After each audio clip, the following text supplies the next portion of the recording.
Amen. Yan, purihin ng Diyos sa umagang ito. Muli tayo ay magbabasa ng kanyang banal na salita sa aklat ng 2 Thessalonians chapter 1. Okay, meron ba tayong Bible dyan?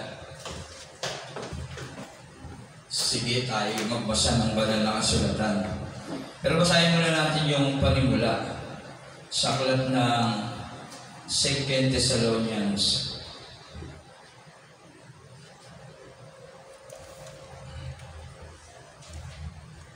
Di ba malinaw yung mata dyan na makapagbasa ng Bible, yung panimula? Sige, makibasa. Ang late nito eh.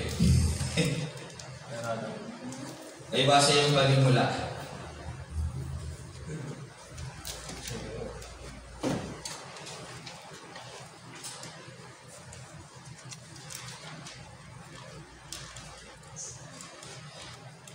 Second Thessalonians.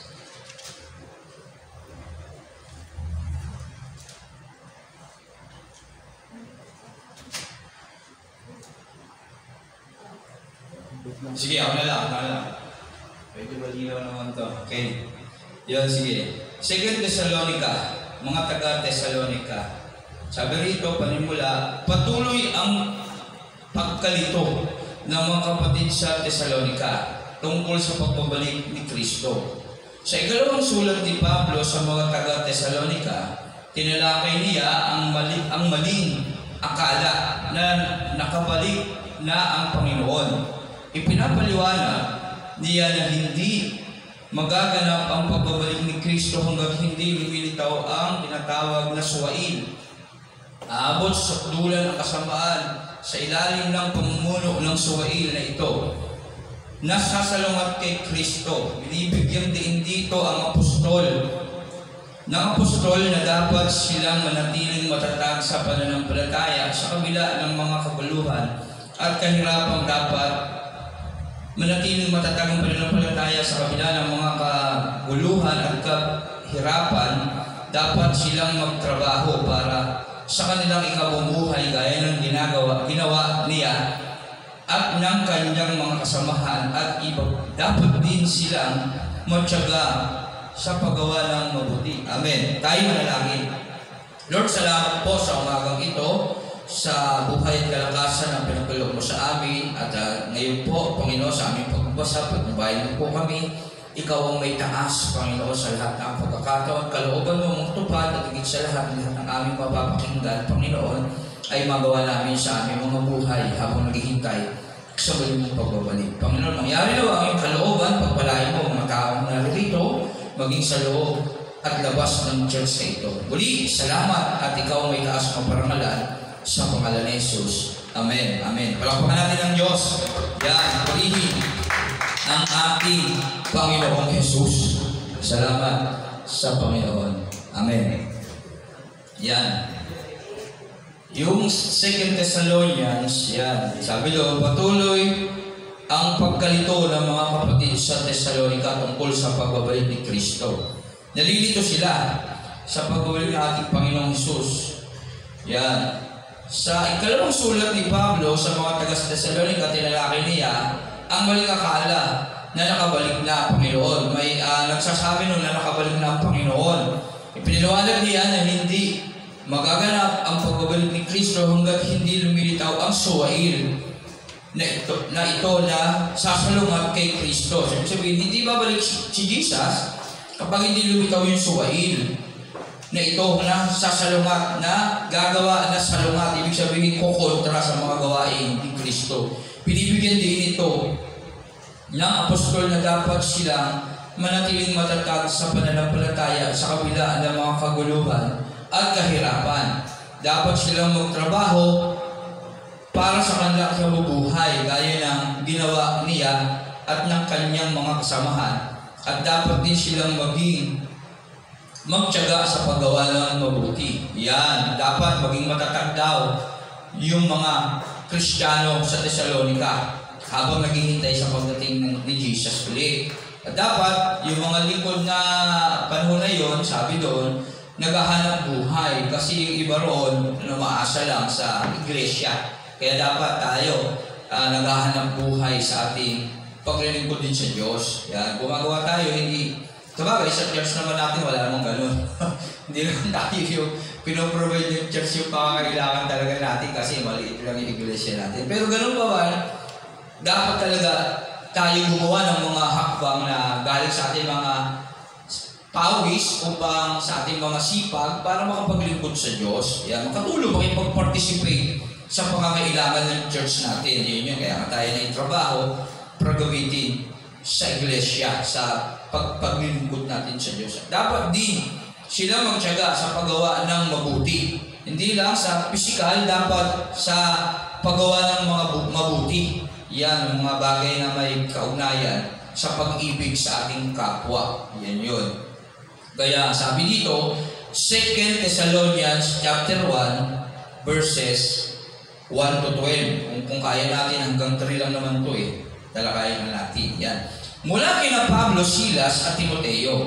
Ayan.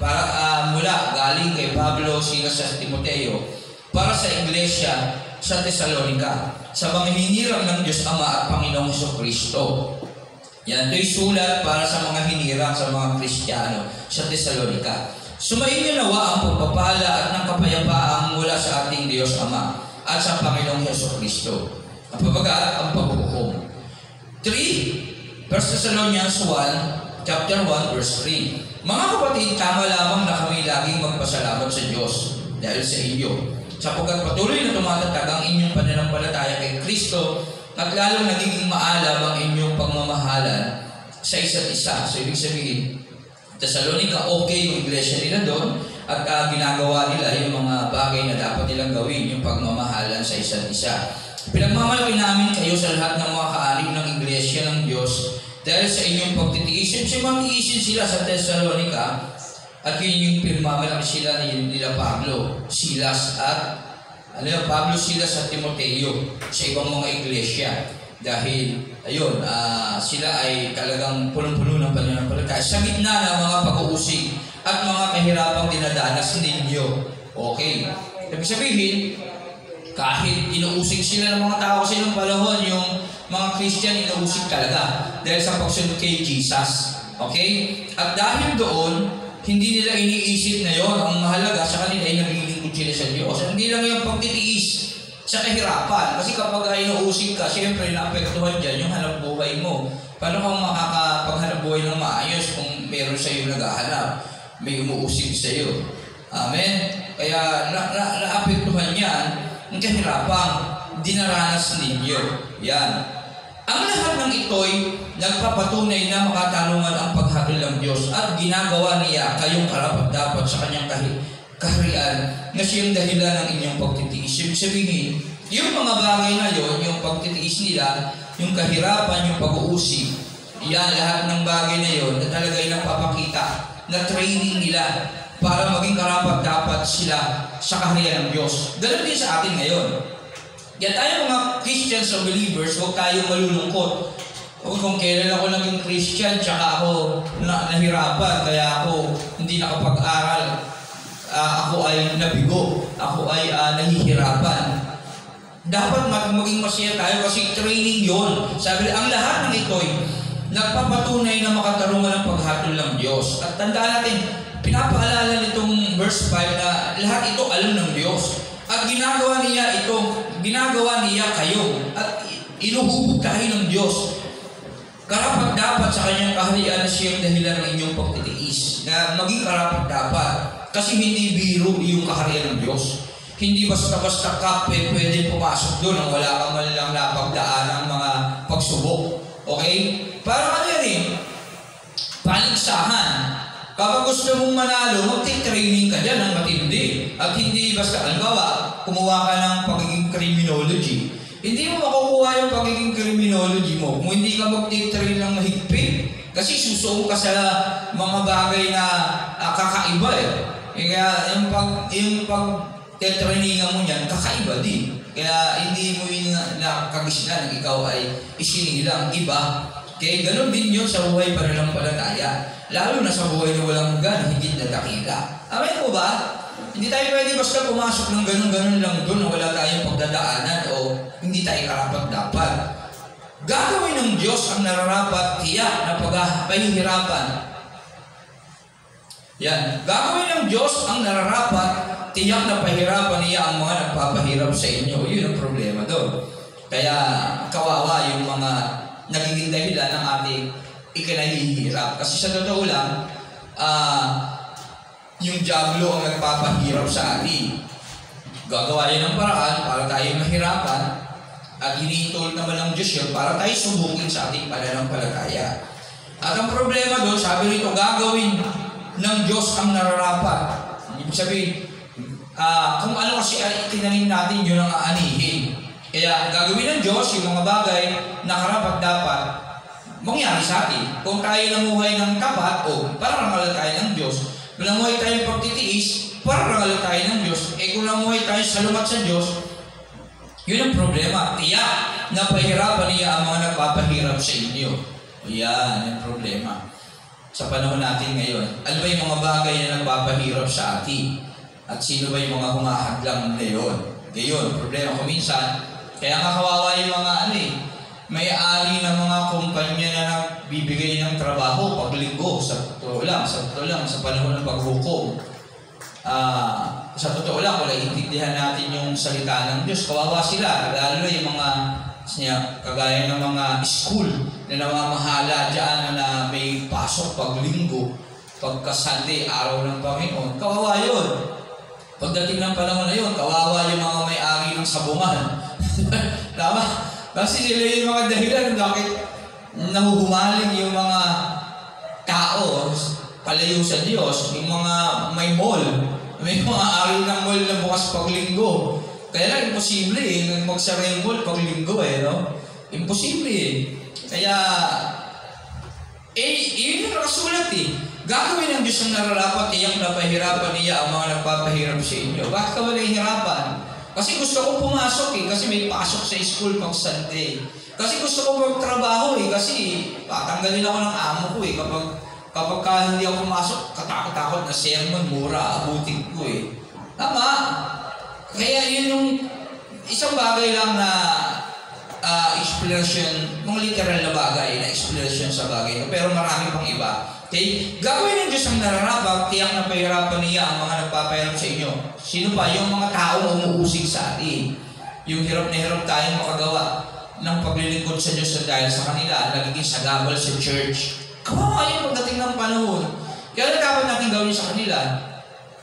Kahabagan natin sila, ipag-pray, na nawa, loobin pa ng Diyos na ang Diyos ay mahabag sa kanila at makilala nila ang Diyos bago mahuli ang lahat sa buhay nila. Kasi hanggang may buhay, may pag-asa. Amen? Kawawa yung mga magulang natin na nagiging dahilan na hindi tayo makapaglingkod sa Diyos. Kawawa yung mga anak natin na nagiging dahilan para hindi tayo makapag-focus sa Diyos. Tama po ba? Kanina mga may-ari ng malalaking establishmento, ngayon nauwi na sa ating mga magulang. Tiyak na pahihirapan ng Diyos ang mga nagpapahirap sa iyo. Kasi, bakit ba tayo nahihirapan? Kasi hindi natin nakikilala ang Diyos. Hindi natin matanggap ang tunay na Diyos sa buhay natin. May mga hadlang. At dahil hindi natin nakikilala ang Diyos, yung mga hadlang na yun yung magiging kawawa pagdating ng panahon. Gagawin ng Diyos ang nararapat kasi ang Diyos ay tapat. Ang Diyos ay, batawag dito, makatarungan. Pahihirapan ng Diyos yung mga bagay. Kung ano yung tinanim, yun ang aanihin. Yung ano yung ginawa mo, yun yung pananagutan mo. Hayag man ulihin, mabuti man o masama, lahat ng ito yung pagsusulis. Kaya yung mga nagiging hadlang sa ating relasyon sa Diyos ay higit na parusahan ng Diyos yun pagdating ng panahon. Gagawin ng Diyos ang nararapat, iyang napahirapan niya ang mga nagpapahirap sa inyo. Kasi kung kilala natin ng Diyos at natanggap sa ating mga buhay, pinagarihan tayo ng banal na Espiritu, wala naman tayong kahirapan na mararamdaman kasi kahit anong kahirapan, pag-ibig ang mararamdaman mo sa buhay mo. Maging tayo man sa sarili natin, kawawa tayo pag hindi natin kinilala ang Diyos pinagali sa buhay natin. Yun. Kayo namang mga nagtitiis ay aalawin niyang kasama namin sa pagbabalik ng Panginoong Hesus. Mula sa langit kasama ang kanyang makapangyarihang anghel. Yan. Mga makapangyarihang anghel. Tayo naman na talagang nagsisikap, gumawa ng naayon sa kalooban ng Diyos o tumanggap sa ating Panginoong Hesus, na talagang nagtitiis at ginagawa ang lahat, sinisikap, gampanan ang aking mga tungkulin. Sabi rito, aalawin niyang kasama namin. Aalawin nila kasi sila Pablo nasa langit na sila Silas sila Timoteo, sila yung mga martir na sigurado sila na nandoon na sila, at kung gusto natin silang makita, dapat doon din tayo mapupunta. Kaya magtiis tayo. Pagbabalik ng Panginoong Hesus mula sa langit, kasama ang kanyang mga makapangyarihang anghel. Darating siya sa gitna ng naglalagablab na apoy at parurusahan ang lahat ng hindi kumikilala sa Diyos at hindi sumunod sa magandang balita ng ating Panginoong Hesus. Kaya yun, darating ang Diyos kasi ay nangako na siya muling babalik. Kaya sa Thessalonians, maging handa sa pagdating ng Panginoon sa chapter 5. Kasi darating siya sa gitna ng naglalagablab na apoy, sa gitna ng kahirapan, kasi mga anak niya, yan, ililigtas niya yan At pagparusahan ang lahat ng hindi kumikilala sa Diyos. Yung mga nagpapahirap, kaya nabanggit doon kawawa, yung mga nagpapahirap sa 6. Pahirapan niya ang mga nagpapahirap sa inyo. Yung apoy kasi, tumutukoy yan sa mga kahirapan, okay? Pagsubok, problema, suliranin na pinagdadaanan natin. At sa literal, meron din naman. Maaring mga kaguluhan, digmaan, maaring gano'n. Dahil doon tayo nahihirapan, dahil sa kagagawan ng tao. Nagiging, kasi na 2 Timothy 3, mababalban ng kasamaan ng mundo, ang tao ay magiging palalo. Sa mga huling araw, ang tao ay magiging masama. Ayan, ang mababalban ng kasamaan ng mundo. Dahil doon, tayo mga kumikilala sa Kanya ay mahihirapan, kaya magtitiis tayo dahil sa ating pagsunod kay Kristo. At dahil doon, darating si Jesus, ang ating Diyos, darating siya sa gitna ng naglalagablab na apoy, sa nakahirapan, ibig sabihin yun, at paparusahan ang lahat ng hindi kumikilala sa Diyos. Yung hindi kumikilala sa Diyos, yung mga dahilan ng ating kahirapan, yun yung binanggit natin kanina. Ano yun? Yung mga pag-aaral, yung mga trabaho, yung may-ari niyan Lalo na yung naging source niya si Satanas. Kasi si Satanas yung source niyan Kung tutusin lang natin ano ba yung gawain ni Satanas? Manira, mawasak at pumatay. Nung panahon nila Eva at Adan, ano yung ginawa niya? Dinaya niya si Eva. Binigyan niya ng pagnanasa sa mata. Binigyan niya ng pita ng laman. Pinaisip niya yon. At ngayon, pride of life. Pita ng laman, nasa ng laman. At pride of life. Kaya yun nagkasala. Kaya kawawa una, higit sa lahat sa Satanas. Pangalawa, yung mga nagamit niya, yung mga nagpagamit sa kanya. Okay? Pangatlo, siyempre tayo namang gumagawa ng hindi naayon.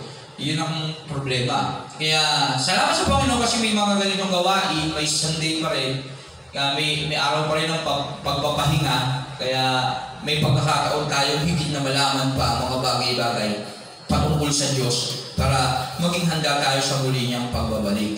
Amen po ba? Yan. Kayo naman mga nagtitiis ay aalawin niyang kasama namin sa pagbabalik ng Panginoong Hesus. Mula sa langit kasama ang kanyang makapangyarihang mga anghel. Darating siya sa gitna ng naglalagablab na apoy at paparusahan ang lahat ng hindi kumikilala sa Diyos. Yan. At hindi sumunod sa magandang balita ng ating Panginoong Hesus. Yung hindi sumunod, yung mga tao din. Yan, ang tandaan natin, yung mga taong hindi sumusunod, hindi naniniwala na talagang totoo si Jesus Christ. Yung totoong Jesus na sinasabi sa Bible, kasi ang Diyos ay mapalibughuin. Ang lakas ng echo, ano ba yan? Amen. Amen. Yan. Purihin ang Diyos. Yan. Mga taong hindi kumikilala sa Diyos, yung hindi naniniwala sa good news sa Bible, sa salita ng Diyos.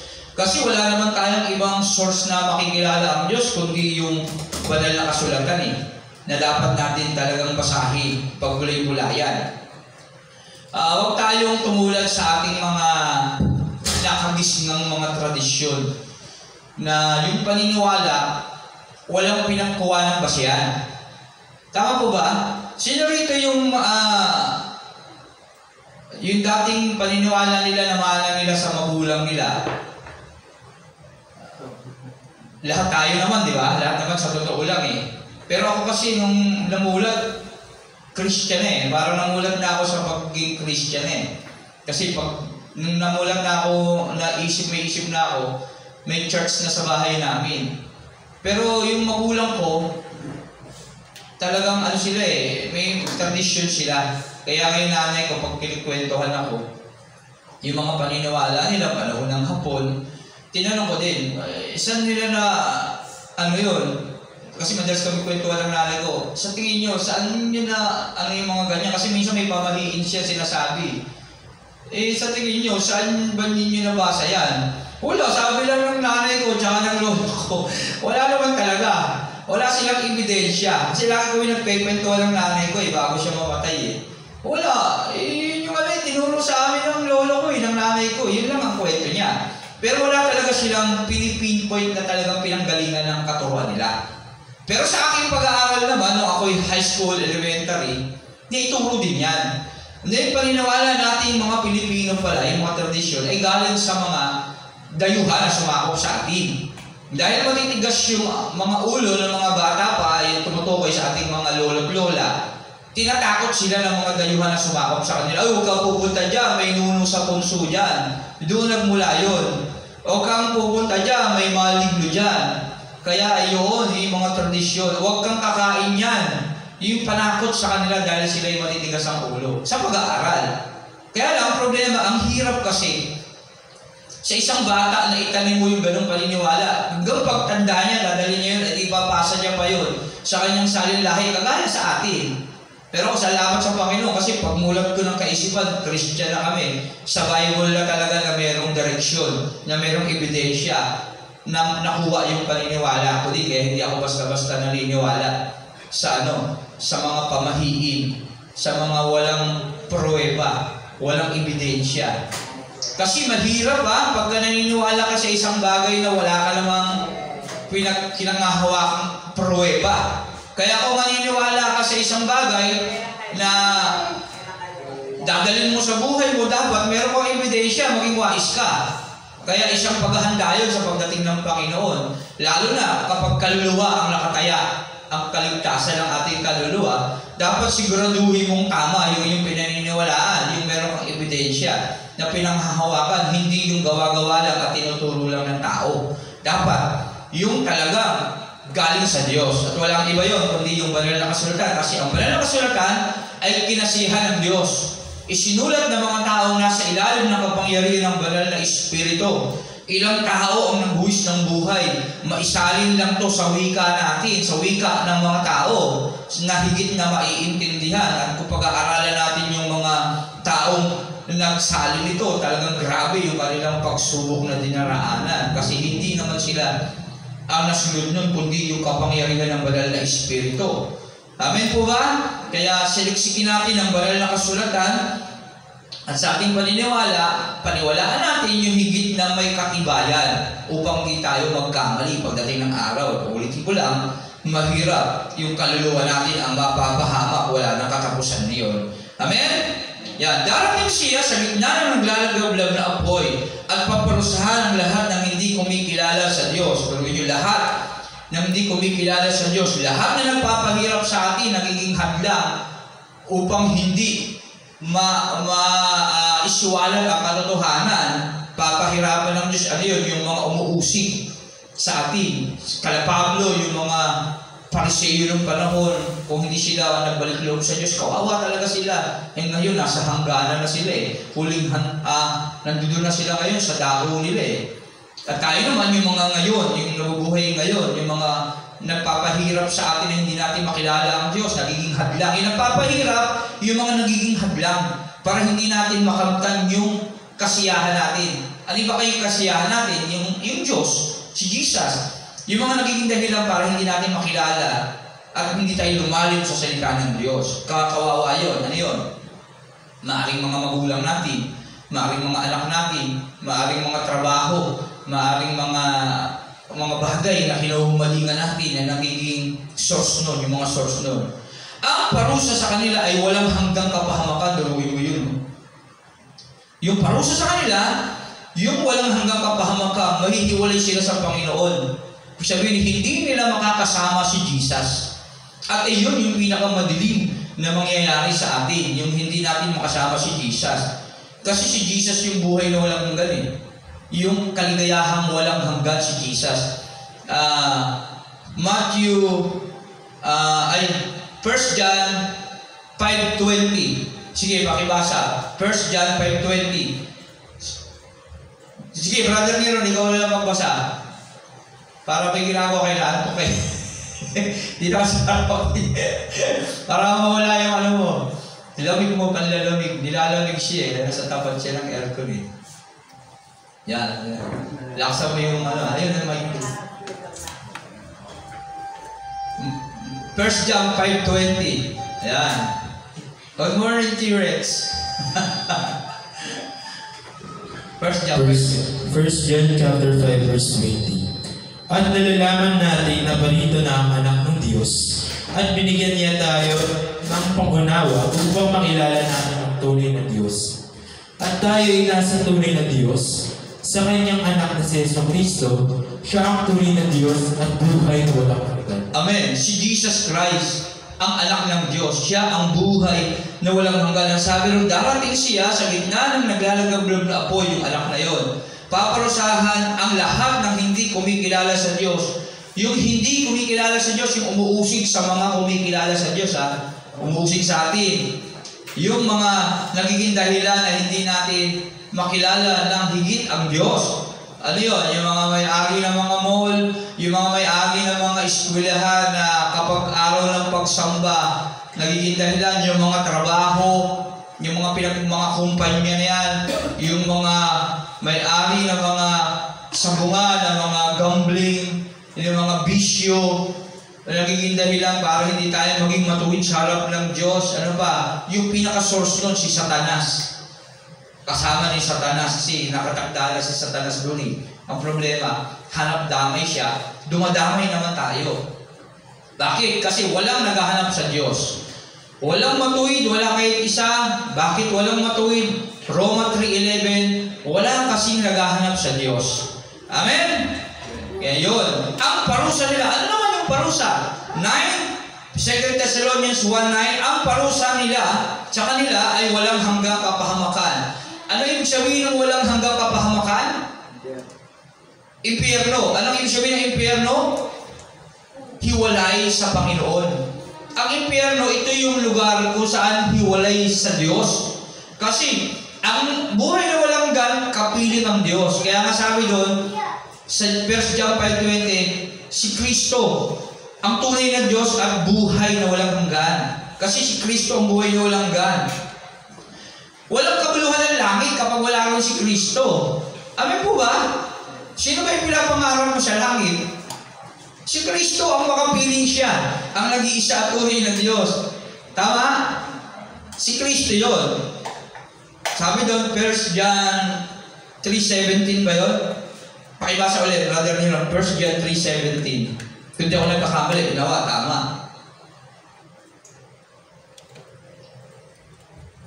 1 John chapter 3 verse 17. Kapag nakikita ng isang may kaya sa buhay. Ay, yun, diba? 1 John 17:3, baliktad pala. Tama ba? John 17:3.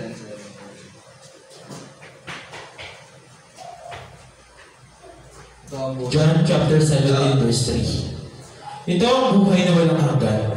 Ang makilala kanila, ang iisa at tunay na Diyos, at ang makilala si Jesucristo na iyong isinugo. Amen. May porko ba yan?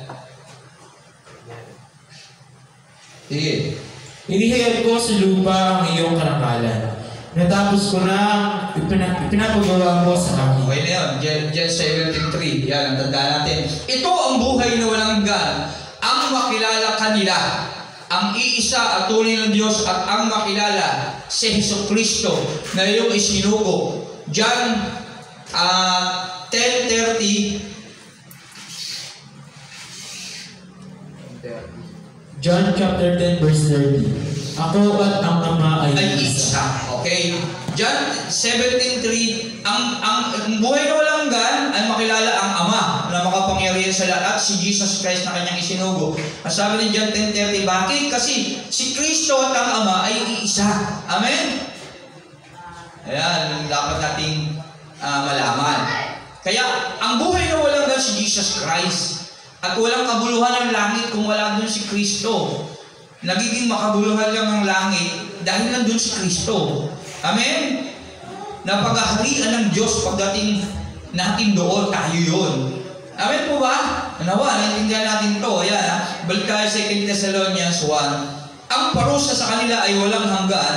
1:9. Kapahamakan at mahihiwalay sila sa Panginoon at sa dakila niyang kapangyarihan. Yan yung impyerno, hiwalay sa Diyos. Mangyayari ito sa araw ng kanyang pagparito. Kaya sabi ng 1 Thessalonians chapter 5, maging handa sa pagdating ng Panginoon. Mangyayari kasi yung parusa na yan, may hiwalay ang tao sa Diyos, yung mga hindi kumikilala sa Diyos, yung mga umuusig sa ating mga Kristiyano, yung mga nagiging hadlang para sa hindi natin pagkakilala sa Diyos. Mangyayari ito sa araw ng kanyang pagparito upang tanggapin ang papuri mula sa kanyang mga pinili. At ang parangal ng lahat na sumasampalataya sa kanya, kabilang kayo roon, sapagkat tinanggap ninyo ang magandang balitang ipinahayag namin sa inyo. Dahil dito, lagi namin kayong idinadalangin sa Diyos na naway maging karapat-dapat kayo sa pagkatawag niya sa inyo at sa pamamagitan ng kanyang kapangyarihan. Naway pagkaloob niya sa inyo ang lahat ng mabuti, ninyong hinahangad at maging ganap ang inyong mga gawain ibinunga ng pananampalataya. Pakahalaga ng pananampalataya, dahil sa pananampalataya natin makakagawa tayo ng mga bagay na naayon sa kalooban ng Diyos. Kasi ang sino bang lumalapit sa Diyos ay dapat sumampalataya kay Diyos. Kaya hindi natin pwedeng masunod ng Diyos kung walang pananampalataya. Kaya magkaroon tayo ng pananampalataya sa Diyos. Sa gayon mapaparangalan ninyo ang ating Panginoong Jesus at kayo naman ay pararangalan din niya ayon sa kagandahang loob ng Diyos at ng ating Panginoong Hesukristo. Yan, chapter 2 na tayo. Balik tayo sa chapter 2. Tandaan natin yun yung mga bagay na yun. Kaya dapat kilalanin natin ang higit ang Diyos kasi sa chapter 1, yung paghuhukom. Yan, dapat talaga nagtitiis tayo sa kahirapan nating nararanasan at kahit kailan huwag tayo matitina, huwag tayo padadala sa mga bagay na pinapakita sa atin ng dyablo. Yung mga nagiging dahilan na hindi natin pagiging malawak sa salita ng Diyos, kawawa kasi pagdating ng panahon, paparusahan. Dating ang Diyos kasi sa gitna ng naglalagablab na apoy at paparusahan yung mga hindi kumikilala sa Kanya. Kaya tayo, kilalanin natin ang Diyos, magtiis tayo sa mga dapat natin tiisin at magkaroon tayo ng pananampalataya dahil ang Diyos na nangako sa atin na muli siyang babalik ay siguradong babalik. Yan. Chapter 2, ang suwail. 2 Thessalonians chapter 2, verse 1. Verse 1 to 17. May silang pala ito. Mga kapatid, tungkol naman sa pagbabalik ng ating Panginoong Jesucristo. Mga kapatid, mga magulang, mga kapatid, tungkol sa pagbabalik ng ating Panginoong Jesucristo. At sa pagtitipon sa atin upang makapiling niya, nakikiusap kami sa inyo, na huwag agad magugulo ang inyong isipan at mababahala kung mabalitaan ninyong dumating na ang araw ng Panginoon. Kasi sa panimula kanina, binanggit na ito Yan, yung pagbabalik ni Jesus. Huwag kayong maniniwala kahit sabihin pa nilang iyon ang pangangaral pahayag na isinulat namin. Kasi talagang laging sinasabi na malapit na dumating ang Panginoon. Pero sabi nito, huwag agad kayong magugulong isipan na mababahala kung mabalitaan ninyo dumating na ang araw ng Panginoon. Huwag ka na kayong magtaka kasi talagang mangyayari yan. Huwag kayong maniniwala kahit sabihin nilang iyon o pangangaral o pahayag o sinulat namin. Huwag tayo agad maniwala na dumating na ang Panginoon. Huwag kayong magpadaya kanino man sa anumang paraan. Hindi darating ang araw ng Panginoon hanggat di pa nagaganap ang huling paghihimagsik laban sa Diyos at ang paglitaw ng suwail na tiyak na mapapahamak. Itataas niya ang kanyang sarili at kakalabanin ang lahat ng kinikilalang Diyos at sinasamba ng mga tao. Uupo siya sa templo ng Diyos at magpapakilalang siya ang Diyos. Yan. Sabi doon, huwag kayong mabahala o huwag magpadaya. Kasi dapat, lahat ng mga bagay, kaya napakahalaga ng pagbabasa ng Bible. Kasi kung di tayo nagbabasa ng Bible, yung ating paniniwala, ginugugo lang natin sa mga naririnig natin, madadaya tayo ng mga nagtuturo. Kasi maraming tayong maririnig na mga bagay na ganito. At dahil hindi naman tayo nakakabasa ng Bible, paniniwalaan natin sila. Huwag tayong madaling maniwala. Sabi rito, huwag kayong madaling maniwala. Siya sa atin yung banal na kasulatan, ang sabi niya ito. Ito yung gusto niya sabihin Dapat yung pinaniniwalaan mo, sigurado na dapat na mangyayari nga yun at sinasabi ng Bible yun. Huwag kayong mapapadaya kanino man sa anumang paraan. Hindi darating ang Panginoon hanggat di pa nagaganap ang huling paghimagsik laban sa Diyos. May mga pag-aaral kasi patungkol dyan, patungkol sa banal na kasulatan. At dapat nagbabasa tayo nito para alam natin yung istorya at hindi tayo maliligaw. Alam natin na talagang nagaganap na ito. At ang paglitaw ng suwail na tiyak na mapapahama. Yung suwail, yun yung tinatawag na nilang antikristo ng panahon na yun. Itataas niya ang kanyang sarili at kakalabanin ang lahat na kinikilala ng Diyos. Kinikilalang Diyos at sinasamba ng mga tao. Upo siya sa templo ng Diyos at magpapakilalang siya ang Diyos. Kaya sabihin, hindi darating si Jesus hanggat hindi pa nagaganap ang huling paghimagsik at ang paglitaw ng suwail na tiyak na mapapahamak. Suwail na tiyak na mapapahamak. At palatandaan niya, itataas niya ang kanyang sarili at kakalabanin ang lahat ng kinikilalang Diyos at sinasamba ng mga tao. Uupo siya sa templo ng Diyos at magpapakilala siya ang Diyos. Ibig sabihin, merong magpapakilala na siya ang Diyos at dapat siya ang sambahin. Dapat siya ang paniwalaan. Yan. Kapag meron ng nagpakilalang galon, doon pa lang mangyayaring darating ang Panginoon. Hindi ba ninyo natatandaan na sinabi ko na ito sa inyo nang ako'y kasama pa ninyo? Hindi pa nga lang nangyayari ito dahil may pumipigil pa. At alam ninyo kung ano iyon. Lilitaw ang suwail pagdating ng takdang panahon. Kaya lang, mayroong takdang panahon na talagang siya ay magaganap. Parang sa buhay natin. Sabi ng mga maral, may takdang panahon ang lahat ng bagay. Kaya huwag natin pangunahan sa ating sariling kaisipan yung mga bagay na mangyayari kasi mayroong tiyak na takdang panahon na sinasabi ang banal na kasulatan ukol dito. At ang isa lang naman ang sinasabi ng Bible sa atin, huwag tayong mababahala. Okay? Focus lang tayo sa spiritual. At hindi dapat tayo magtaka. Kasi kapag tayo ay focus sa spiritual, hindi tayo pababayaan ng Diyos. At malalaman natin na dumating na nga talaga siya. At hindi lang yun, baka nga hindi na natin yung maabutan. Okay? Baka kunin na tayo ng Diyos. Mas maganda yun kasi mahirap Sabi na dito sa kaninang binasa natin sa chapter 1, darating siya sa gitna ng naglalagablab na apoy. So, ibig sabihin, kapag nandun ka sa panahon na yun, nandun ka sa pinakamatinding kahirapan na dinadaanan. Tama po ba? Sa 2 Thessalonians chapter 1, si Jesus darating sa gitna ng naglalagablab na apoy. At pag sinabi mong apoy gitna, anong suliran ninyo, pagsubok na matitindi yun. Na parang hindi mo na kakayanin. Kaya nga siya darating dahil alam niya, baka hindi mo na kayanin Hindi hitulot ng Diyos yung pagsubok na hindi natin kakayanin. Kaya pagdating na hindi mo na makakaya, darating na siya. Okay? Pero huwag mo na hintayin dumating, baka hindi mo kayanin yun Kasi sabi ng Matthew 24, maraming manlalamig.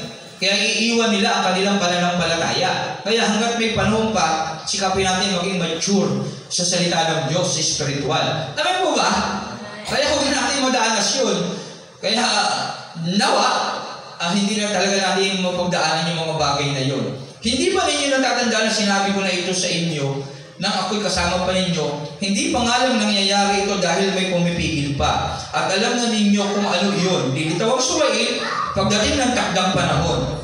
Ngayon pa man, palihim na siya gumagawa ng kasamaan at mananatiling ganyan hanggang di naaalis ang umahadang sa kanya. Umaalis na ang umahadang, mahayag ang suwail. Ngunit pagdating ng Panginoong Hesus, papatayin niya ang suwail sa pamamagitan lamang ng pag-ihip at pupuksain niya ito sa pamamagitan ng kanyang nakakasilaw na liwanag. Okay? Verse 7. Ngayon pa man, palihim na siyang gumagawa ng kasamaan at mananatiling ganyan hanggang di naalis ang umahadlang sa kanya. Kung maalis na ang umahadlang, yan. Palihim. Ngayon pa lang, ibig sabihin, nag-i-exist na siya. Hindi pa nga lang nagpapakilala. Kaya lang, palihim siyang gumagawa ng kasama. Yun nga yung sinabi natin kanina. Kaya nagtataka tayo, bakit ang sama ng mundo? Okay? Tingnan nyo, ulitin ko lang. Yung ibang school may pasok pag linggo. Kasi may nakasabay ako na Christian kabataan yun Christian yun, alam ko Minsan nakasama na natin dito. Linggo daw, may pasok sila. Paano yung ministry mo? Wala, hindi na po ako nag-church, pero pa nga hindi na siya nag-church kasi may pasok pag linggo, parang natutuwa pa siya Sabi ko, yung reaction mo, parang sa isip-isip mo lang, parang masaya ka ba? Kung ako yun, iiwan ko yung school ko maghanap ko lang ibang eskwelahan Sa totoo lang yun ang unang isip ko. Nakangiti pa siya habang nagkikwento Pagka Sunday po, gusto niya pa nga, doon ko pag-aralin si Nero Sa isip-isip ko, mag-aralin ko pa din yung anak ko. Sa isip-isip ko lang, pero sinasakyan ko lang siya. Kasi kung ako yung nasa kalagayan niya, hindi ko ahayaan ganoon. Maghanap ako ng school na komportable ako mag-church pag Sunday. Kasi, yun yung nararapat Yun yung 1,000 kabutihan gawin mo. Kung hindi yun ang kalooban ng Diyos, hindi mo dapat sundin yun. Mali yun. Huwag kang gagawa ng hakbang na sa palagay mong tama, sa sarili mo lang yun. Huwag tayo tumulad kay David na talagang gumawa. Palagay niya tama, hindi naman inutos ng Diyos. Ang nangyari ka, parusahan. Consequences, kaya gano'n. Kaya yun yung palihim na ginagawa ng Suwail. Hahawakan niya, pero pagdating ng Suwail, siya kikilalanin Diyos, magiging sa ibang bahagi pa nga, magiging makapangyarihan pa talaga siya. Talagang, ano ba yung kayamanan, yung kapangyarihan ngayon, yung kayamanan. Kaya doon niya dadalihin yung tao. At sa palihim niya, ginagamit niya yung mga tunglipunan natin. Kasi nga, tumikilos na siya sa school, sa mga kumpanya, sa iba't ibang mga bagay, sa mga malls. Kasi hindi mo pwedeng pasara yung mall pag linggo. Diba? Sabi nung banal na kasulatan sa Matthew 10:37, ang higit na umiibig sa kanyang ina, anak, nangigit sa akin, di karapat-dapat. Inuna na yung mga malalapit sa atin sa buhay. Kung yung mga malalapit sa buhay natin nagiging dahilan ng pagtalikod natin sa Diyos, hindi tayo karapat-dapat sa Diyos. At hindi rin lalo sila yung magiging dahilan. Kasi sabi doon, sa Thessalonians, so pahihirapan ng Diyos yung mga nagpapahirap sa atin. Ngayon, ano ba yung kahirapan? Ang malayo tayo sa Diyos, yun yung kahirapan. Kaya yung mga pumipigil na nalalayo tayo sa Diyos, yun yung kawawa pagdating ng panahon. At yung nagiging source nun, si Satanas. Kasi yun talaga ang pinakamatindi sa lahat. Pangalawa, yung mga sumunod sa kanya. Pangatlo, tayong mga nagpadaya. Okay? Kaya yun ang mangyayari pagdating ng panahon. Kaya, inuna doon, tapos pag binasa mo uli yung 10:37, 38, 39, yung mga hindi nagpapasya ng cross ni Jesus. Ano yun? Yung nilakaran niya kasi, mabigat yun Yung hindi mo tinignan yung gilid mo si Jesus kasi naglakad diretso papunta sa bundok ng mga bumok para doon siya mamatay. Diba? Talagang sinisigam niya doon pumunta. Ikaw, lilingon-lingon ka, may nakita kang bagay, sama ka doon. Diba? Hindi ka pumapasya na kasi iwan mo yung krus, sumasama ka doon. Ganon. At yung hindi ay naghahangad ng buhay, sabi doon, Matthew 10, Brother Joshua, 37, 38, 39. Matthew 10:37. Yan. Ang umiibig sa kanyang ama o ina nangigit sa akin. Kaya sabi natin kanina, napakahigit ng role na ginagampanan ng magulang. Yun ang tatatak ng ating paniniwala. Yan. Pangalawa, ang umiibig sa anak. Kasi kuminsan, dahil sa pagmamahal natin sa ating binhi, nagiging layo na tayo sa Diyos. Tapos 38, ang hindi pumapasa ng kanyang krus at hindi sumusunod sa akin ay hindi karapat-dapat sa akin. Yung nilakaran ni Jesus, hindi natin nilalakaran yung katuwiran, yung pagiging matatag, yung pagiging matapat, yung pagiging pantay sa lahat. Yan. Gusto natin shortcut. Okay? Ano ba? 39. Ang nagsisikap na mapanatili ang buhay, ang siyang mawawalan nito. Ngunit ang mawala ng kanyang buhay alang-alang sa akin, magkakamit ito, yung mga hindi marunong magsakripisyo para sa Diyos. Kasi Jesus nagsakripisyo ng buhay niya eh. Para sa atin, tayo hindi eh. Kaya hindi ka natin matalikuran yung pangarap natin. Okay, wala namang masama talaga sa pangarap.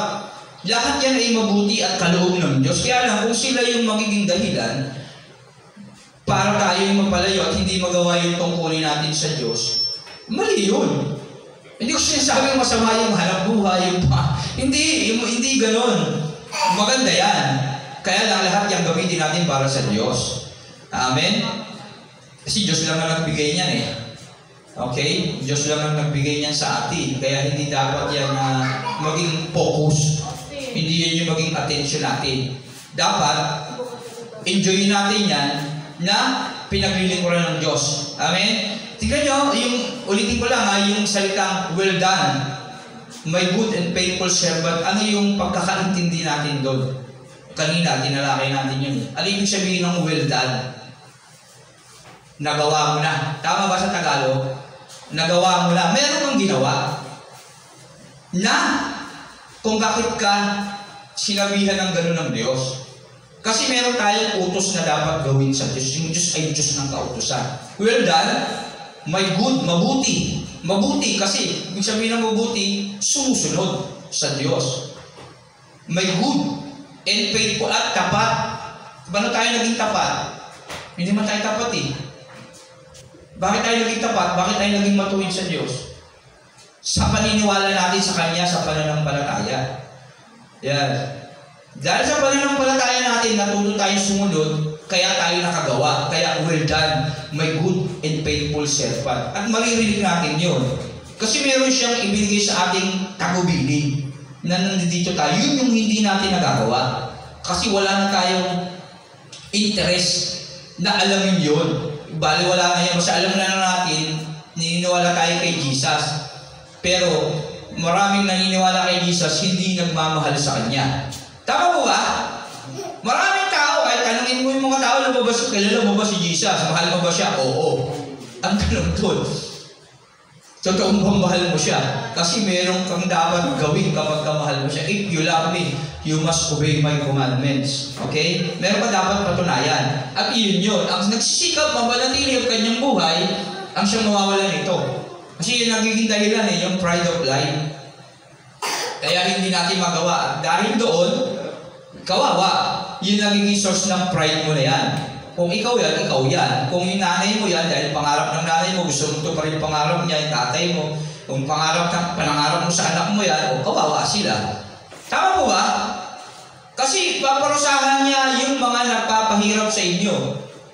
Sa madaling salita, sa mas mababaw, paparusahan ng Diyos yung mga nagiging dahilan na hindi mo siya nakikilala, hindi mo siya kinikilala, hindi mo siya tinatanggap bilang Diyos, Panginoon, Hari ng buhay. At sino yun? Naring nanay mo yun, yung tatay mo yun, yung anak mo yun, yung kapatid mo yun, o yung mga tao sa palibot mo, o yung mga bagay na kailangan mo para sa sarili mo.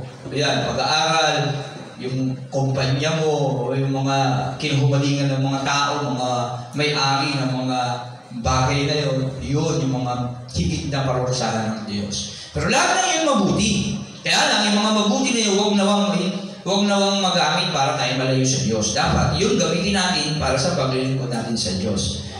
Amen po ba? Mahirap sumunod sa Diyos, no?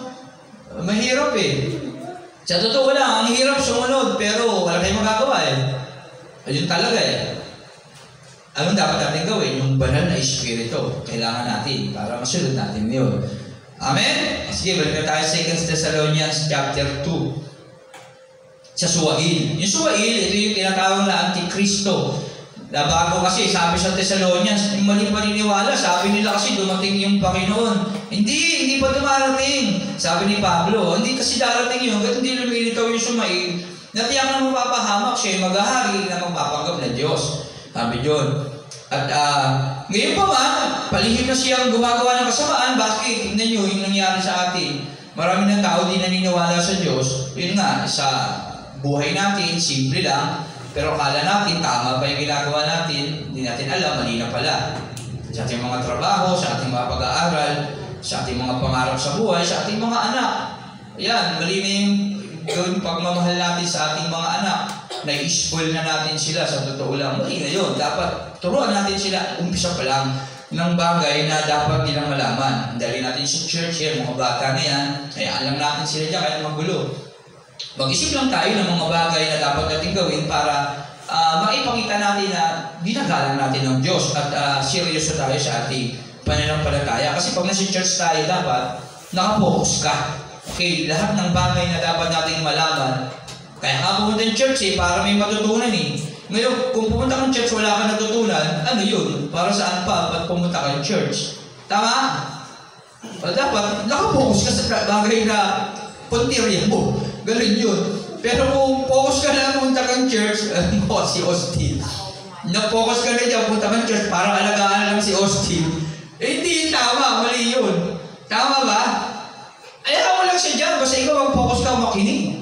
At kung may pagkakataon, reviewin mo yung nangyari. Ako ganun Sa amin, nire-review ko.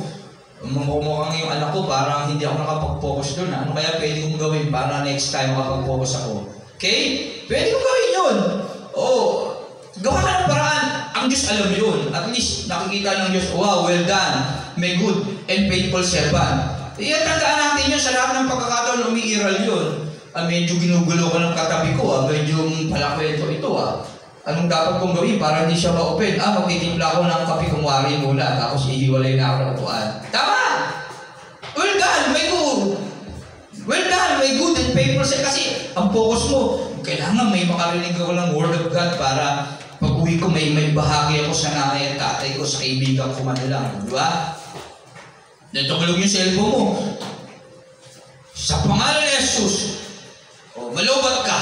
Pero malobat. Yung boyfriend ko kasi, nag-chat-chat niyayaya ako sa happy go mga ganun O SM Palabatin mo lang yung cellphone mo, patayin mo. Ganun yun. At least may ginawa ka na labanan ng good and evil. Okay? Tatanghali ka magising. Hindi ka na magla-laptop sa gabi. Hindi ka na magkakape sa gabi. Sino ka rin nagkakape sa gabi? Tapos mahilig manood ng mga kung ano-ano. Magtanghali lang magigising. Di ba? Gabi pa lang, pagplaluan mo na yun. Ba't sinatawa niyo ron? Ikaw sorry. Nakala ko hindi ikaw yun Yan. Ganon, di ba? Gabi-gabi ka, lagi tulog. Pag nasa church, nakahiga agad. Mamaya, pag nasa ng gawain, lagi na tulog. Pwede Tama? Ganon. Kailangan meron tayong gawin para sa Diyos. Alam niyo sa maliit at malaki mo. Hayag man ulihin, mabuti man ang masama. Lahat ng ito, pagsulong natin sa Diyos. Yung maliit na kabutihan na napakalaki na nun. At kayawanan natin sa langit. Amen? Diyan mag-isip tayo ng mga paraan na magagawa natin na mabuti para sa Diyos. Yung pagdidesisyon lang natin, napakahalaga nun. Kaya ngayon nagulat ako, nalungkot ako. Nagulat at nalungkot yung nakasabay kong kabataan na yun. Christian yun Minsan dito pa nga yun imbitahan Dati, atin-atin pa rin panahon ni Pastor Elmer nakasabay ko siya sa jeep. Tsaka, saan ka galing? Nandun po sa kaklase ko Nag-review kami. Tapos, sa ano po ako nag-aaral ako doon Tapos, paglinggo po may pasok, parang nga pa nag-church. Hindi na ako nag-church, masaya pa siya Masaya pa siya. Hindi na ako nag-church, wala pong panahon, may pasok may paglinggo parang yung ministry mo, wala na nga po Paano yun? Paano ko sasabihin, well done, may good and faithful servant, di ba? Isipin mo yun, wala ka nagawa. Ang buhay na walang kapiling mo si Kristo. Si Kristo magsasabi nun well done, my good and faithful servant. Wala ka nang gawa. Lalo na kung lasinggero ka lang. Nung pagising mo sa umaga, umiinom ka lang. Kagaya nung may mga tao nakikita sa kalsada, pagising mo sa umaga, umiinom ka pa rin. 24/7, lasing ka pa rin. Tapos, kung ano naman sinasabi mo, yung sinasabihan mo pa minsan, likod pala ng Diyos. Isipin niyo, nakakabaga, pag-pray natin yung mga taong gano'n. Lalo na yung mga umuusig sa atin. Sabi rito kanina sa 1, di ba? Paparusahan niya, papahirap yung mga umuusig. Pag-pray natin sila, kaya dapat tayo may gawin. Mag-pray tayo para sa kanila at gamitin tayo para sa kanila. Kaya mag-go and make disciple tayo. Minsan nga, Kahit Christian na tayo, naiinis na rin tayo. Nagkakasala tayo eh. Papatulan na rin natin yung iba eh. Si Jesus, tandaan niyo, tumakbo Si Jesus tumakbo. Ako, pag naisip ko lang yung naiinis na talaga ako. Naalala ko si Jesus tumakbo din eh. Tumatakas siya eh. Nawawala siya sa gitna ng mga tao, matalino si Jesus eh. Di ba? Pagka alam niyang babatuhin siya, nawawala na lang siya kasi marami naman tao eh. Natatago na siya eh. Kapag binasa natin yung New Testament, si Pablo ganun din. Tumatakas din siya. Naging asa sa basket eh. Kaya matuto tayong tumakas pagdating sa kasamaan. Kaya hindi masama, hindi kaduwagan yun yung umiwas. Kaya nga nasabi ng pinsang ko, hindi ka na kasi umiinom ng alak eh. Kasi dati war friend din ako eh. Kapag kami nang i-insulso sa akin, hindi ako mapayag eh. Pero sabi ng isa kong pinsan, ikaw kasi hindi ka na umiinom ng alak eh. Parang lahat na lang away, iniiwasan mo eh. Sabi ko, hindi. Ayaw ko lang magkasala sa Diyos. Mas maganda rin ganito ako kaysa yung magkakasala ako. Yung nagtanong sa akin na yun, lagi kong kasama yun. Sa droga, sa pag-inom, sa kalokohan, pagkagabi, naghahanap kami makukursunada. Yun. Kaya sabi sa akin, kasi noong panahon, maghahanap kami ng aawayin sa gabi. Lalo pag nakainom kami. Kaya sabi sa akin niya, nung nabalitaan niya, uy, hindi ka na lumalaban sa mga umukutya sa'yo Hindi ka na kasi umiinom eh, sabi sa akin. Ba't noon ba, paglasing ako, doon lang ako matapang, hindi. Kahit hindi ako lasing noon. Pero salamat sa Diyos, binago niya na yung buhay ko. Naroon na tayo magpigil sa sarili at may takot na tayo sa Kanya kasi mapapahamak. Amen po ba? Yan. Kaya tandaan natin yun, mahahayag ang suwail, ngunit pagdating ng Panginoong Hesus, papatay niya ang suwail sa pamamagitan lamang ng pag-ihip at pupok sa iniya, ito sa pamamagitan ng kanyang nakakasilaw na liwanag. Pag itaw ng suwail, taglay niya ang kapangyarihan ng Satanas. Ito yung sinasabi natin kanina. Gagawa siya ng lahat ng uri ng papanlinlang ng mga himala. Ayan tandaan nyo, hindi lang ang Diyos ang maghihimala Kaya huwag kayong mahilig sa mga kababalaghan, sa mga himala. Uy, yung puno, nag-aanino. Gumagalaw, parang gano'n. Yung larawan, parang lumuluha. Huwag kayong maniwala sa mga gano'n. Yung lumuluha ng umiiyak ng dugo. Di ba? Gagamit siya ng lahat ng uri ng pandaraya. Yan. O, sa sanay, paglitaw ng suwail, taglay niya ang kapangyarihan ni Satanas. Pero sabi dito, nandito na siya, hindi lang siya nagpapakilala, kaya umiiral na siya. Kaya nagtataka kayo, di ba, maraming mga himala din. Totoo yun, may mga himala talaga, pero iba naman doon, pandaraya talaga. Pandaraya. Kasi sabi dito, paglitaw ng suwail, taglay niya ang kapangyarihan ni Satanas, gagawa siya ng lahat ng uri ng panininlang, pandaraya, ng mga himala at kababalaghan. Gagamit siya ng uri ng pandaraya. Ayan, mga mahika, ayan, mga ganun, mga tricks, mga ganyan. Sa mga mapapahamak, sa mga taong ayaw umibig sa katotohanan ng mga kapagligtas sana sa kanila. Kasi kapag may mga kababalaghan na, iniisip natin, sa Diyos yun, himala yun eh. Tama? Pero tandaan nyo kahit yung demonyo kaya rin maghimala. Suwail na, naghihimala yung diablo pa kaya. Amen? Dahil ayaw nilang tanggapin ang katotohanan, hahayaan ng Diyos na sila'y malinlang ng espiritu ng kamalian at maniwala sa kasinungalingan. Bakit ba ayaw tanggapin ng tao ang katotohanan? Sa tingin nyo? Sa tingin natin. Masakit kasi ang katotohanan. Hindi natin kayang tanggapin yan, yung pride natin ang pinakatatamaan yan Kasi may sarili tayong karunungan na tama sa palagay natin. Pero tandaan natin ito, kagaya ni David, kahit nga 1,000 kabutihan, 1,000,000 kabutihan pa naiisip o palagay mo tama, hindi iyon magiging tama sa palagay ng Diyos. Tama po ba? Tama bang mahalin yung nanay mo o mali? Di ba tama? Kung sabihin ng nanay mo huwag kang mag-church, ikaw ay malaking gampanin sa church, ano yung tama doon? Kapag ikaw ang magdidesisyon, anong didesisyonin mo? Yung totoo. Susundin mo nanay mo. Tama yun. Pero ano yung mali doon? Ikaw yung nasunod. Ikaw lang desisyonin. Kasi may free will ka. Tama ba? O, ganun yun. Ganun yung ibig sabihin. Ang sakit, di ba? Pastor, parang bang sinasabi niyong di ko susundin nanay ko? Hindi ako nagsabi nun.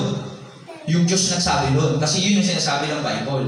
Pag binasa mo yung Matthew 10:37, tama po ba? Ako ba nagsabi? Hindi naman, di ba? Yung salita lang Diyos, itinuturo ko lang. Kaya masakit ang salita ng Diyos. At kaya lang yung tao bulag sa Diyos. Nakatingin siya sa tao. Bakit? Sabi ng Colossus 3, ano man ang iyong ginagawa, gawin mo ito na parang ang Diyos ang pinaglilingkuran mo. Sa lahat ng bagay na papakinggan mo, huwag ka sa tao makikinig. Sa salita ng Diyos na iyong pinakikinggan. Amin mo ba? Kaya napakahalaga ng Bible. Kaya lang, ang Bible, napakasakit. Para itong tabak na magkabilang talim. Kaya hindi ito paniniwalaan kaagad-agad ng bawat tao, lalo na kapag ikaw ay punong-puno ng pride sa puso mo. Puro negatibo mangyayari sa iyo yan. Puro kalokohan yung sinasabi mo. Ikaw ganun eh. Lalo na kapag tao nakatingin, turo ka lang ng turo, ikaw hindi gumagawa eh. Tama? Turo ka lang ng turo dyan eh. Pag uwi mo nga sa bahay mo, ganun ka rin. Yun ang maiisip mo kasi ganun din ako dati. Sa mga nagtuturo sa akin, hindi kinig ako kala pastor, hindi pa si Pastor Proc na sa mga naulan pa. Kasi akala ko ako yung pinagtatamaan eh.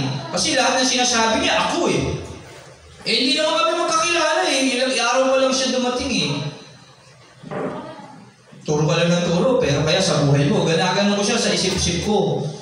Pero salamat naman sa Panginoon, kahit ganun yung nasasabi ko sa isip ko, andun pa din yung puso ko na talagang gusto ko mag-church. Ewan ko, ang tunay doon, kinakahabagan ako ng Diyos. Kasi hindi pa rin ako mawala sa church eh. Talagang pinaririnig pa rin sa akin hanggang kinalaunan. Natuto na din ako kasi lagi ko na napapakinggan eh.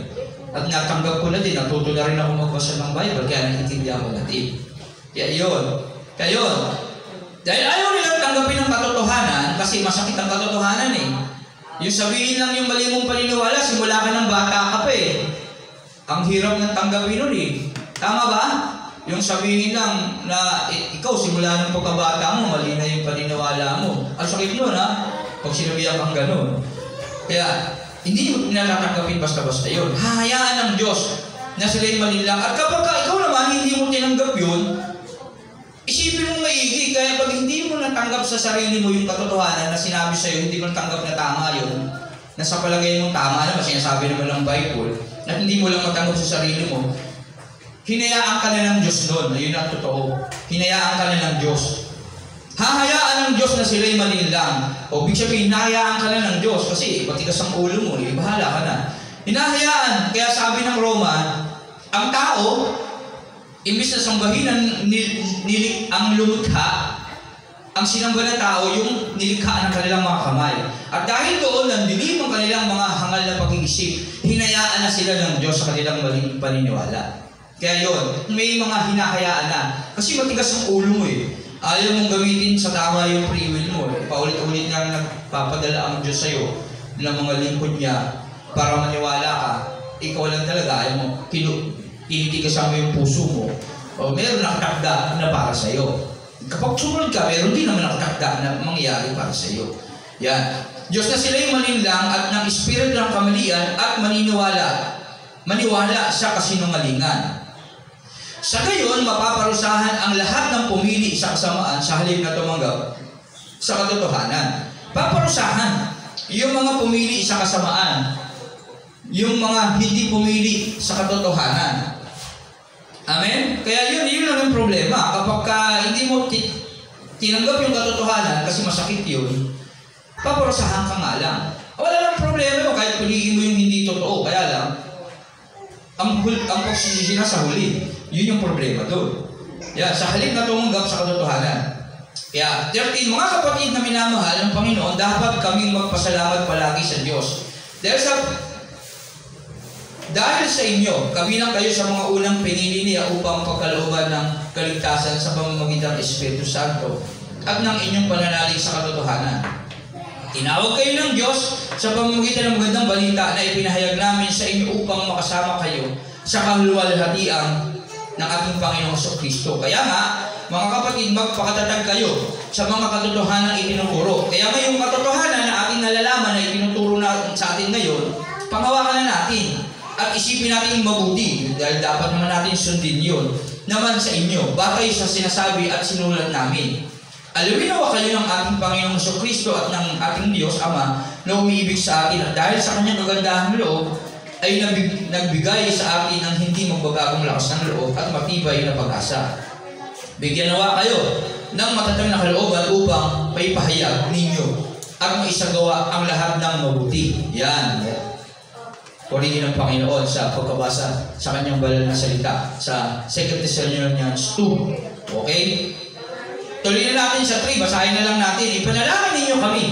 Mga kapatid, bilang pagtatapos, ipanalangin ninyo kami upang ang salita ng Panginoon na bilis lumaganap at pahalagahan ng lahat tulad ng ginagawa ninyo. Kaya sa akin naman, kagaya nila Pablo, Silas, Timoteo, nanghihingi ng panalangin.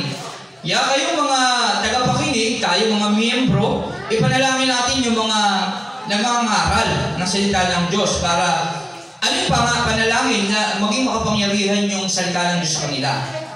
Idalangin din ninyong maligtas kami sa mga taong masasama at walang pinikilala ng Diyos, sapagkat hindi lahat ay may pananampalataya sa Diyos. Hindi naman kasi lahat naniniwala talaga sa paniniwala din natin, naniniwala sa Diyos.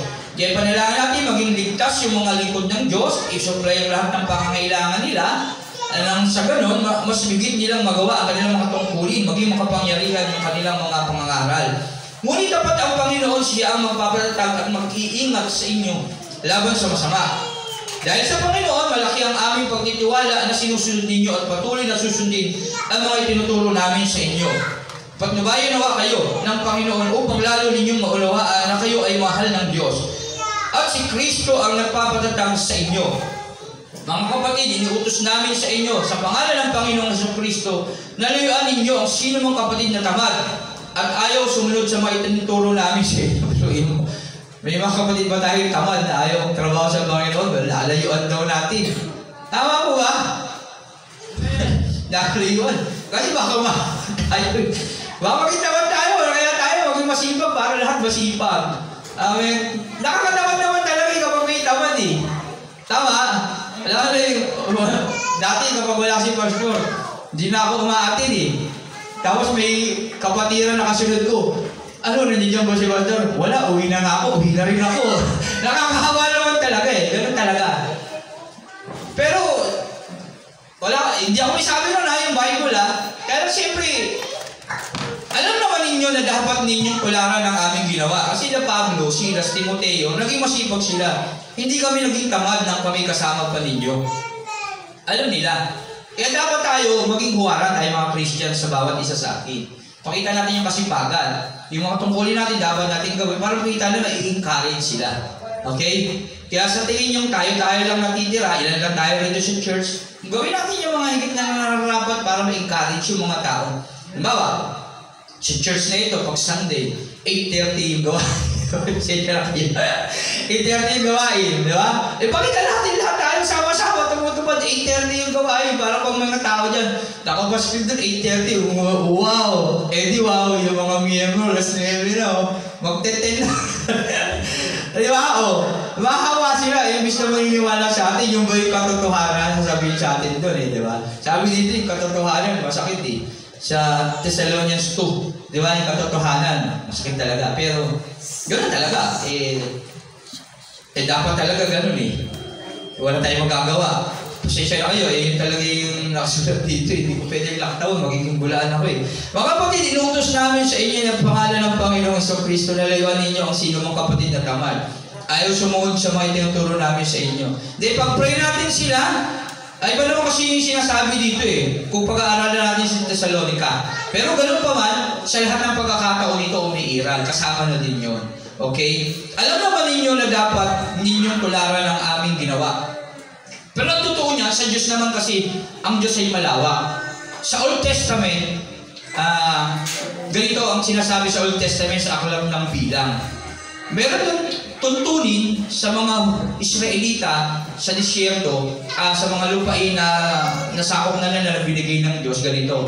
May utos doon na kapag ka ikaw gumamit ng palakol, di ba, ang palakol ginagamit pagsibak ng puno. At yung talim nun tumalsik, tinamaan yung tao, patay, hindi niya sinasadya yun. Binigyan siya ng tatlong lugar ng pagtataguan, hindi siya pwedeng hulihin doon. Maliban na ang huhulihin lang doon yung mga nanadya na taong nakapatay at tumakbo doon sa lugar na dapat nilang pagtaguan na hindi sinasadya. Ang ibig sabihin ko lang doon, ano kinalaman yun dyan? Ang Diyos alam yung mga bagay na ginagawa natin. Kung sinasadya natin ito o hindi. Tama mo ba?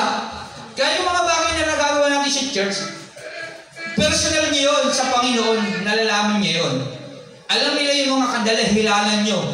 Ang Diyos ay omniscient. Tama mo ba? Alam niya yun at meron tayong kabayaran sa lahat na yun.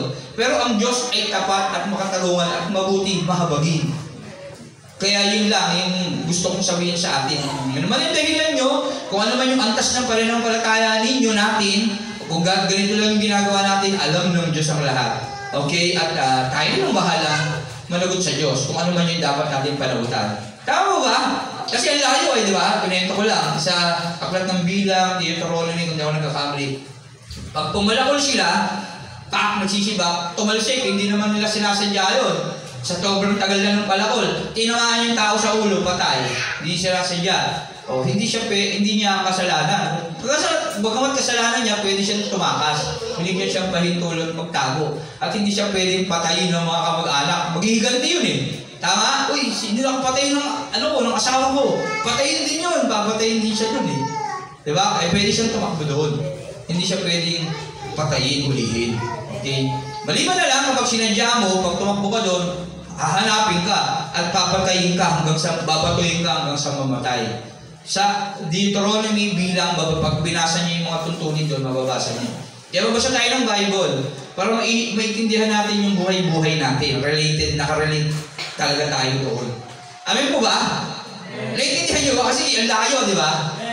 Iyon yun. Ang ibig sabihin nun sa ating personal na relasyon sa Diyos, ang Diyos ang nakakaalam nun. Kaya hindi nga tayo pwedeng humusga. Tama? Bagamat tinuturo natin to, hindi ako nagsasabi nito. Ang Diyos ang nagsasabi nito. Ako lang nagsasalita dahil ginagamit niya ako para sabihin ito. Kaya okay sa akin magagalit. Tama po ba? At pag nagalit kayo sa akin, kanino kayo nagalit? Sa Diyos. Ang sino mang anong tawag doon? Magalit sa isang maliit na pananampalatayang ito, sabi doon, ay mananagot sa Kanya. Ayun, tama. Maraming word dun di ba? Mahawak sa inyo, umahamak. Tama, ganun. Ganun din yun. Mag-isa lahat sa atin.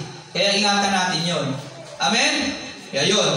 Hindi kami nakiilang kanino man ng walang bayad. Nagtrabaho kami araw-gabi upang hindi makapabigat kanino man sa inyo. Ito yung tamad kasi tinutukoy dito. Yung mga umaasa si church na yung sa totoo napunta dito dati. Pero hindi naman. Dahil lang siguro wala talaga siyang magawa sa sarili niya na meron kasi mga tao nung talaga umaasa sa church. Wala namang ginagawang paglilingkod at yung lahat ng kabubuhay niya, iaasa niya sa church. Hindi naman tayo yun. Kasi alam naman natin sa sarili natin na tayo talaga yung naglilingkod sa Diyos at hindi kagaya ng tinutukoy dito. Amen? Ibang klaseng katamaran ito, yung sinasabi dito. Literal ito. At talagang binubuhay ng church. Okay? Kaya sa ibang mga bahagi ng kasulatan, may mga alituntunin ng Diyos ukol doon. Ginawa namin ito hindi dahil sa wala kaming karapatan sa inyong tulong, kundi upang kayo bigyan ng halimbawang dapat tularan. Kaya maging halimbawa tayo sa church. Okay? Nang kami ay kasama pa ninyo, ito ang itinuro namin sa inyo, huwag ninyong pakainin ang sino mang ayaw magtrabaho. Binanggit namin ito dahil nabalitaan namin may ilan sa inyong ayaw magtrabaho at walang inaatupag, kundi ang makialam sa buhay ng may buhay. Sa pangalan ng Panginoong Jesucristo, mahigpit namin inutos sa mga taong ito na sila'y maghanap buhay ng maayos at huwag umasa sa iba. Mga kapatid, huwag kayong magsasawa sa paggawa ng mabuti. Yan, huwag tayo magsasawa. Maaring mayroon sa inyo diyan na hindi sumunod sa sinasabi namin sa sulat na ito kasi hindi naman lahat susunod. Magkagayon, tandaan ninyo siya at huwag kayong makihalubilo sa kanya. Bigat Hindi mo siya pakakahilubiluhan upang siya'y mapahiya. Ang mapahiya, sabihin, maiisip niya sa sarili niya, bakit kaya? Kaya pala, kasi ako nagiging ganito, gano'n. Ngunit huwag naman ninyo siyang ituring na kaaway. Sa halip, pangaralan ninyo siya bilang kapatid. Huwag pa rin talagang pabayaan. Pagsabihan at ipagpanalangin at pangaralan. Ang Panginoon na pinagmumula ng kapayapaan ang siya nawang magkaloob sa inyo ng kapayapaan sa lahat ng paraan pagkakataon naway sumainyo lahat ng Panginoon. Ako si Pablo ang sumulat ng pagbating ito. Ito ang aking lambda sa lahat ng sulat ko. Ganito ako sumulat. Sumainyo nawa ang lahat ng pagpapala ng ating Panginoong Hesukristo. Okay, mag-aalas 10 na. Sakto lang. Amen? At nawa, hindi tayo buti uli ng alas 12 mahigit mamaya. Amen? Kasi sayang naman din 3 chapter lang yung 2 Thessalonians. Okay, inubos na rin natin. Kaya yun, yung ating mga tinalakay sa 2 Thessalonians 1, pero yung 1 Thessalonians 5 magiging sa pagdating ng Panginoon kasi may paghuhukom. 2 Thessalonians chapter 1, yung paghuhukom na talagang mangyayari. Yan, magpasalamat si Jesus dahil sa inyo sapagkat patuloy na tumatatag yung may paghuhukom na darating sa atin na dapat tayo maging handa. Sa pagdating ng Panginoon may paghuhukom. At ang ebidensya na darating ng pagdating ng ating Panginoon at sinasalungat ni Pablo yung mga paniniwala kasi na si Jesus Christ noon bumalik na kasi may paghuhukom na silang pinaniniwalaan. Kaya lang pinaniniwalaan nila na dumating na si Jesus Christ. Ngayon sabi ni Pablo, hindi pa darating ang Panginoon hanggat hindi lumilitaw yung suwail na tiyak na mapapahamak pati yung mga sumasama sa Kanya. Kaya magpatuloy lang tayo, sundin yung lakad ni Jesus Christ, focus tayo sa spiritual, huwag na natin intindihin yung mga bagay na ating mga naririnig, yung mga palatuntunan, kasi mangyayari naman talaga yan. Ang mahalaga, ginagawa natin ang lahat. Huwag tayo magiging tamad sa ating maglilingkod sa Panginoon, kagaya nga ng maririnig natin, well done. Meron tayong dapat gawin. Kaya doon tayo mag-focus. Kaya yun ang sinasabi ni Pablo, sila sa Timoteo, sa 2 Thessalonians. At maliban doon, dapat ipinananalangin natin yung mga tagapanguna natin. Nasa lahat ng pagkakataon, isupply ng Diyos sa kanila ang lahat ng kanilang kailangan para higit nilang magawa ng epektibo kanilang mga tungkulin na dapat gawin. Kasi sila yung source ng ating pananampalataya. Amen mo ba? Ayan, nawa, naiintindihan natin. Balikan na lang natin sa ating mga tahanan ng 2 Thessalonians. 3 lang naman chapter. Ulitin natin sa pagbabasa at hilingin sa Diyos na ipaunawa ito sa atin. Amen po ba? Pero meron pa kayong konting tanong. May gusto kayong tanong kasi mag-aalas 10 na. Binilisan natin yung pagbasa. Okay? Maging handa nung tapos tayo sa 1, maging handa sa pagdating ng Panginoon. 2, yan. Kasi bakit? May paghuhukom. Yan. 2 Thessalonians 1, may paghuhukom kasi. Pero sabi ni Pablo, hindi na tayo mabahala. Alam na natin yan, mangyayari yan. Lala. Kaya magbasa tayo ng Bible palagi. I-focus sa spiritual yung ating buhay. Sumampalataya tayo sa ating Panginoong Jesus. Kasi malalaman naman talaga natin yan. Hindi naman kasi darating yan hanggang di lumilitaw yung suwail na tiyak na mapapahamak. At habang hinihintay natin ang Panginoon, pag-pray natin yung mga tao ginagamit niya para lumaganap ang mabuting balita. Okay, maging maraming tao maligtas. Gaganoon tayo sa buhay natin. Gawin natin yung ating mga tungkulin hanggang may panahon pa para maraming tao maligtas. Amen? Lakpakan natin ang Panginoon. Ang Diyos, tayo mag-pray. Lord, salamat po sa munting oras na pinagkaloob mo sa amin. Patnubayan mo po kami. Nawa, lahat ng aming narinig ay magawa namin sa aming buhay, Panginoon, habang naghihintay sa muli mong pagbabalik. Gabayan mo kami sa aming susunod na gawain. Ikaw ang may taas palagi, Panginoon, sa aming pagsamba. Nawa, pangunahan mo kami sa pangalan ni Jesus. Amen. Amen. Palakpakan natin ang Panginoon at tayo pwede na mag-CR. Okay? At bago tayo magsimula sa ating gawain.